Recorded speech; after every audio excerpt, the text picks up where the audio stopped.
Stephen John Port is a British serial killer and serial rapist. He has been convicted of the murder of 4 young men and multiple rapes and sexual assaults of several others. Port received a sentence of life imprisonment with a whole life order on November 25, 2016. Port was named the Grindr Killer by the tabloid press because he accessed many of his victims through the Grindr dating app.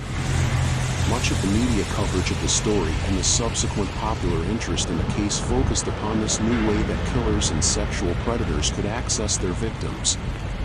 He is one of only 50 people in England and Wales to receive a whole life sentence, meaning that he will never be released from custody and will die in prison. Having met his victims on Grindr or dating sites, Port drugged and sexually assaulted them. He used a substance called GHB, gamma-hydroxybutyrate, or the similar GBL, gamma-butyridiactone. Port's callous disregard for the lives of his victims is shocking. He did not care whether they lived or died. After killing 23-year-old fashion student Anthony Walgate on June 17, 2014, Port left his body on the path outside his flat, putting a small bottle of GHB in Anthony's pocket.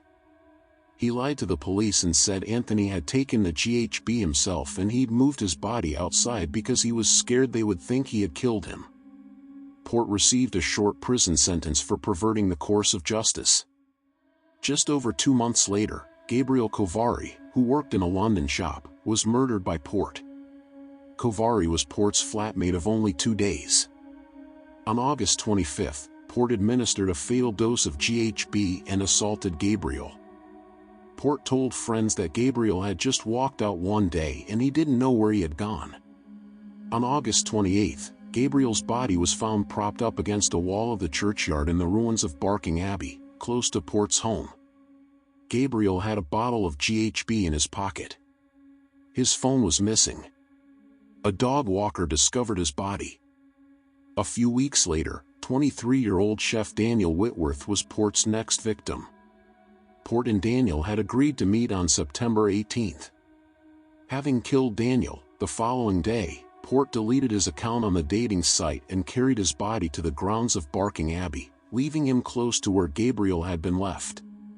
Daniel was found by the same dog walker who discovered Gabriel. Again, a bottle of GHB was found in Daniel's pocket and his phone was nowhere to be seen. With Daniel's body was a note that stated he had taken his own life because he felt guilty for killing Gabriel Kovari. Port was trying to blame an earlier murder on his latest victim.